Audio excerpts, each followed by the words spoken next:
But like right now, Black women are really just like chilling. Stepping back. Really stepping back and not getting behind movements that we typically would, because I think we have now understood the amount of times that whether it's your money that you put forth, your resources, your time, whatever, we've been played. We always show up. Yeah, we always show up.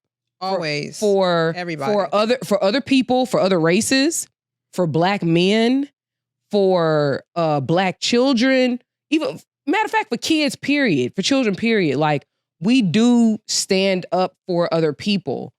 And I think that the reason that we have sort of been comfortable with stepping back is that we realize that our humanity is what's been taken advantage of. Because we care about, like, your homegirl at work, she might be like a white chick, but you like her. So you don't want to, she come in, oh, they did such and such to me. She be like, girl, let me tell you what you do. You go fight. Yeah. Yep. You know what I mean? Because she doesn't have the strength.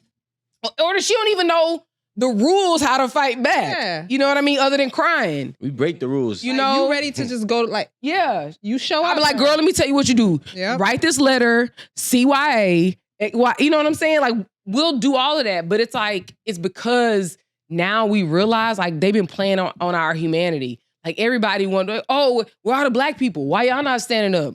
What happened to all the Black and brown unity, this and that? We had it until we didn't. And the thing is that it's sad that Black women have had to like really step back, because I do think that's probably a big part of like what our contribution is to society in this country. But can't do it anymore, especially when it's not to our benefit, and it's not to the benefit, not even to us, but our community. Sounds tiring. Oh, I definitely think it is. Sounds like it's time for war. I don't know why we just don't do what we have to do. Like, you always ready for war. But I'm not saying like, murder, kill, guns blazing war. Oh, that's what I would. I mean, like, war is beef. Like, we don't understand that there's a real war at hand. I agree. But it's a war at hand, and we're still trying to. Y'all literally saying the same thing. Okay. Yeah. And that's why I'm like, yo, why do we sit here and try to do it this, politically correct way? You're right. And the politically correct way was only meant so niggas didn't ever surpass wherever the threshold was. But that's why what Aaron is saying, people are waking up. But that's the thing. You know why we were doing it that way? Is because of our humanity. Like, I think a lot of times because we know what we've been through, we're not going to necessarily want to see somebody else go through it. I don't even, sometimes you're like, man, I wouldn't even wish it on my own enemy. Mm-hmm. I wish it all on that. It's like, why not? Why not? Yeah. You know what I mean? You're my fucking enemy. Why not? You should fucking know Greece. You know what I mean? And I just think that our humanity is played on, because we always come from a position. I think Black Americans, it's really hard for me to speak for. Compassion. It's not even forgiveness. And it's because compassion. Of us, because we be like, show some grace. No, I'm not showing grace. It is. You should show grace to us. The grace to each other. Yeah. No, the thing is, my thing is this. Once we do one thing one way, it's hard to differentiate them for different situations. What do you mean? Yeah. So like, if I get into the habit of showing grace and compassion, I subconsciously program myself to do it in other situations. But you have to know who your enemy is. Yeah. Not everybody's your enemy. Like, sometimes I'm your ally. Yeah, but with the times, if you said sometimes, that means you're not really my ally, because there's times where you're my enemy. saying like as a whole. Like, do you see what I'm saying? Like, sometimes that person is your ally. They're not your enemy. But I don't think that there's such thing as alignment, and sometimes you're on my team and sometimes you're not. I'm not saying sometime. Okay, let me rephrase it. Some people are not your enemy. They're your ally. Yeah, but the ones that are your allies, there's no grace that needs to be given, because everything is understood. Yeah. No. I'm saying we're moving correct, right? Now, if I'm already showing grace, that means I'm making exceptions to my boundaries and my rules. And if I'm making exceptions to my boundaries and my rules because of you and whatever it is that you represent, then I can also find a reason to do the same thing over here and over there and over there and over there. Listen, if you don't fucking play, you still lose. Like, let's make sure that we understand this. Okay? If you don't play, you still lose, right? So the only way to play is to play the same way that they play, okay? And they is whoever they is. Yeah. Right? So I'm not about to sit here and you're not going to convince me to pick one or the other when I can just pick us. That's not included in either of them. But the problem with that is that if we do that, it has to be a wholesale movement. It can't be, let's say there's 100 million black people in America. It has to be like 90 million of us who are on that same page for it to make a difference. Otherwise, everybody has to still pick like the best of the worst. But what I think is this, right? I don't also think that, and maybe I could be wrong, but I don't think that it's going to be something that's solved anytime soon. It would. Like being able to pick us. Our community issues. Right? But the fast track, in my opinion, is going to be, because, and I don't know if this is a thing, but I wonder how many Martin Luther Kings or Malcolm X's there were that failed before they actually were able to have those two. They weren't Martin. They was like Jesse King.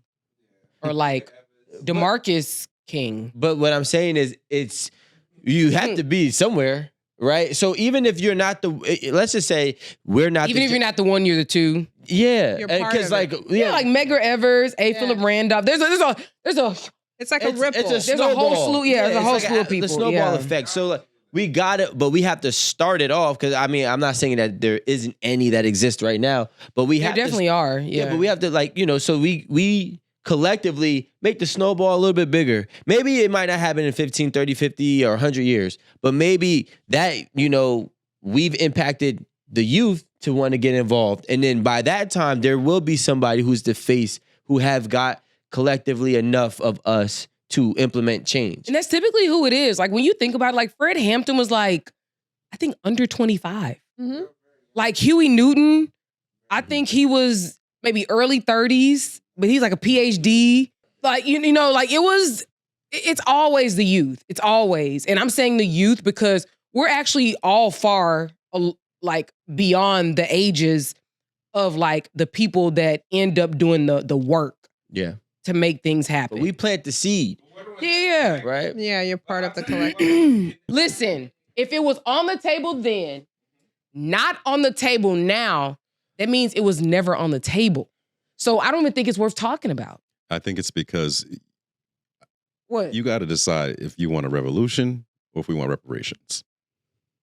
And I think our generation wants the money. I want revolution. And I think the younger, what is this generation, whatever y'all call these people, they're ready for a revolution. What is the revolution? Tell me that. When this was Rico's talking about going to war. Pow, pow, pow. That's the revolution. If we get on one revolutionary mindset, I actually disagree. We don't have any. If you're talking about Huey P. Newton and everybody else, those are people of the revolution. There's nobody we can look to for that. So I think that with economic stability and having an economic increase like across the board, which would be reparations, that in and of itself is a revolution. It literally creates a revolution. You have to keep us on the same mindset to accept that. The younger generation has convinced us, listen, we're either going to revolt. They ain't convinced me of shit. So then you want the reparations. Oh, yes. That's what she's saying. Repair. I don't believe that reparations is going to be the solution because by the time they don't post this shit. Well, by the time they give us reparations, they're going to already have figured out a way to take it back. Thank you. So it's a reparation, and we can't be. Revolution is the only way. And I said this before, and I'll say it again. When the foundation of the house has mold, it needs to be torn the fuck down completely, and it needs to be rebuilt and reestablished. Huh? It just remediation. Remediation. Y'all gotta burn down the house. You just need remediation. So you want the reparations? No, I need a revolution. Listen, we need to. You need to burn the whole house down. We need to bulldoze it. Maybe termite. Wait, but you termites. So I'll say this. Something we gotta rebuild. Wait, on my last house, I had termites. We had to remediate that bitch. Like we took out all the old shit. Okay, the foundations is messed up. Just wait. Well, so I have a question. So if we're talking about revolution, what does that look like? I knew you were going to say that. I think it looks like an entirely new government, and I think it looks as a whole for this country, right? Okay. As a whole, I think that it looks like everything that we currently have, and the worst part is, I understand that even if it was to happen today, there will be growing pains within it, but we still have to be committed to work through the growing pains, right? Because there has never been equality here. There has never been truth here. There has never been real history shared here. So we have to get to the real facts of everything and figure it out from that point on. The rut. So what he's saying is it's all about the money. We live in the United States of America. It's a capitalistic society. So you always have to follow the dollars, right? So if you follow the dollars, what he's saying, was it Mobile, Alabama. Right. So what happened is that for 8 months, they had stalled the buses. They weren't riding them hoes. They wasn't giving them no money. They was walking. And obviously it was set up for that. So they could walk. No, but I'm saying like they could walk 2 miles. None of us live 2 miles from our job. You know what I'm saying? Mm-hmm. So they could walk their 2 miles. If you were further out, they had a carpool situation set up. Or like they had a robot, like a bus, like somebody to go along and pick people up, so on and so forth. Everybody was on one accord, but you also have to remember it was in a city, so it was very easy to mobilize. So going back to like there being regional leaders, it's important, and I'm gonna say it right now. Like even though like Jamal Bryant is an incredibly flawed person, I think that him being from a black church in a mega church, if you will, that says a lot because ain't no other pastor standing up. Who? Because real talk, they could be like, "Oh, we don't want our pastor doing that. We leaving this church." I think he don't give a damn, and I think he's sort of putting community first. And because so many, even though a lot of people are moving away from the church, there are so many still in the church and involved in the church. And like, I don't even like. Do you go to church? Okay, do you go to church? No. You go to church? I do go to church. Right. So let's just say, wow. Well, I go to church occasionally, but let's just say for the most part, we're not your everyday Sunday goers, right? Oh no, I don't go every Sunday. Right. Okay. So we're not your everyday like Sunday goers. Nobody on this couch. Mm-mm. However, we do still understand the position that the black church holds. I'm a part of the Target Fast, and I don't go to nobody's church up here. You know what I'm saying? There's still a voice. There's still like power. The power. And really, this is not a democratic thing. This is a community thing. Yeah, this is a community. This is black people and black dollars. But that's all it is. So that's also what I kind of want to steer away from. So like we were using the example about Rosa Parks and the bus company, and then we basically boycotted it for 8 months and they were going bankrupt, which allowed them to change their infrastructure and their rules, right? We can't accept that though. That's not a revolution, right? That is just a Band-Aid. We got to say, fuck the money and fuck the rules. We want, if this was a business, make our own. We want equity. Yeah. I want to be a rule maker. I don't want you to fix the rules for me. Well, but Rico, I think that's the blueprint. So I think back then there were the financial means to have like full scale to serve everybody. It may not have been there, but I think the means are here now, and I think the also the means to organize are here now. But so and to churches, and this is just my personal bias. I already know where you're going. They're ruled by the money. So if they give them a couple of dollars, they're like, okay, you know what? We've confined. But that's why. But that's why I said Jamal. I really do think that Jamal Bryant is doesn't on care something. about it. Yeah, exactly. I agree. He's on something different right now. But that's what we need. We need people who. again, and I posted this on my Instagram. It was from Batman, right? And Batman, The Dark Knight, Alfred was talking to Batman, Bruce Wayne, and he was saying that the problem with the Joker is, he had this whole long story and said the problem with the Joker is there's some people that you can't reason with.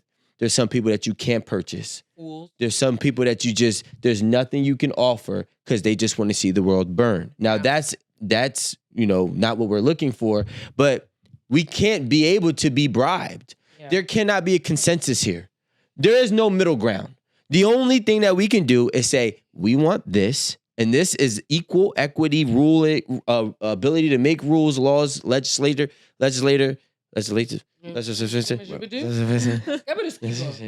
laws, and everything else. And I think that's what we gotta go with. Yeah, you need an ironclad. Yeah, but because there's always a Judas in the group.